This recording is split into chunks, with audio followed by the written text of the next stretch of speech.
সুপ্রভাত সবাইকে। আজ আমি বাক্য সম্পর্কে কিছু বলবো। একটি বাক্য হল এমন কিছু শব্দের সমষ্টি যা সম্পূর্ণ অর্থ প্রকাশ করে। এটি একটি পূর্ণ ভাব বা ধারণা প্রকাশ করে।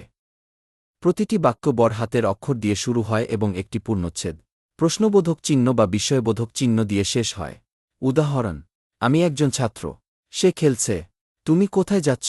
এবার আমরা বাক্যের প্রকারভেদ জান।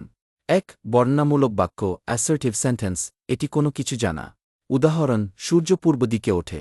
২. প্রশ্নবোধক বাক্য ইন্টারোগেটিভ সেন্টেন্স, এটি প্রশ্ন করে। উদাহরণ: তোমার নাম কি? ৩. আদেশমূলক বাক্য ইম্পারেটিভ সেন্টেন্স, এটি আদেশ বা অনুরোধ জানা। উদাহরণ: দয়া করে দরজাটি বন্ধ করো।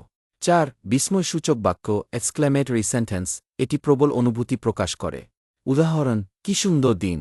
শেষে বলা যায় বাক্য হল ভাষার মৌলিক ভিত্তি।